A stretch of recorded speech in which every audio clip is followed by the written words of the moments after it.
Cruise news.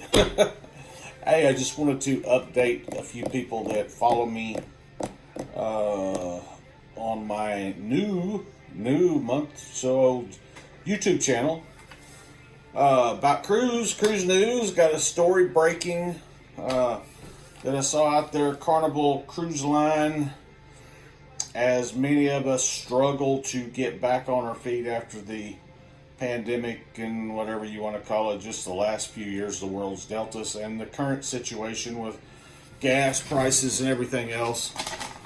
Just want to let you know you are not the only one struggling. Carnival today announced that they have secured $2 billion. That's with a B. $2 billion they raised to go towards their $36 billion in debt. Man, I thought I had troubles. That's that would make me lose a lot of sleep.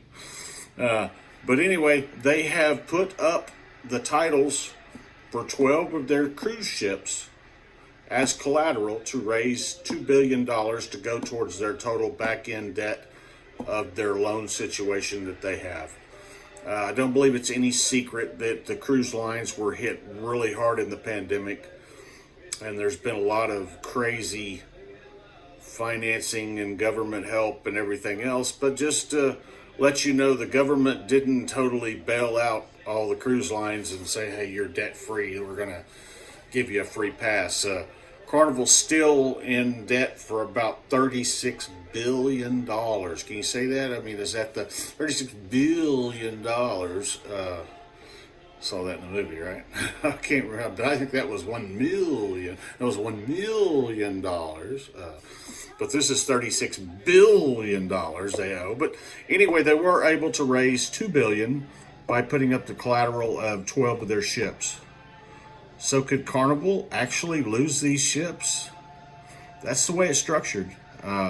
If they are not able to meet their obligations going forward, they could lose some ships. I mean, that's kind of a rare, I mean, I don't know, you get lost in your everyday world of my little problems and I might lose my car, but wow, could you imagine you losing 12 cruise ships?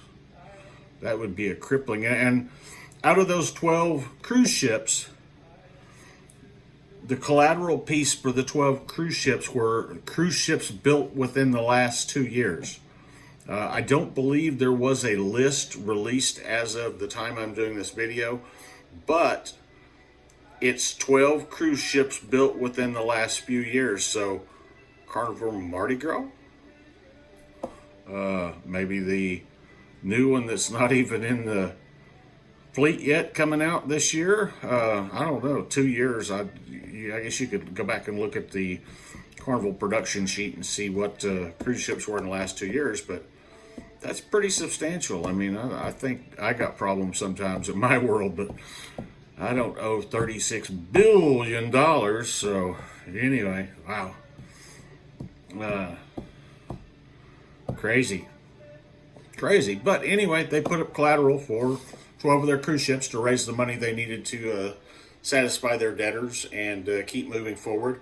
Hopefully the world is going to continue to move in a good pace, good way going forward, and Carnival can kind of get their feet back under them. I mean, I love cruising myself, and whether it be Carnival or Royal Caribbean, I don't want to see either one of those two big players have to go out of business or lose cruise ships. I know they were scrapping cruise ships the last few years just to kind of stay afloat, and that's sad enough. I mean, one of my first cruise ship I ever went on just finished its last cruise last Saturday and is heading towards the scrapyard, the Carnival Ecstasy. So I'm guessing, I don't know, again, I'm just a simple guy here in the Fort Worth, Texas area.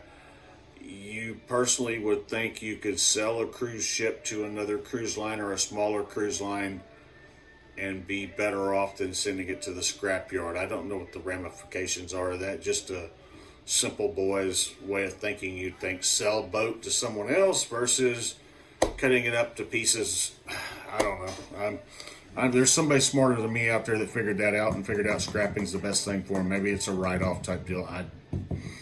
I've never had enough money or made enough money to worry about write-offs in that magnitude. So anyway, but yes, that is what's going on. The good news for that, Carnival stocks did like it in the stock market industry yesterday. Carnival had been taking a pretty big hit on their stocks. They actually had a pretty good rebound yesterday, so I guess the world of stocks and bonds and whatever else, they did like the news of what Carnival was doing and did. So all in all, I guess it's a good day. That means if the stock market likes it, that means they probably got the things they need going on and that it's going to be the right move for them. So let's hope so. I like Carnival Cruise Line.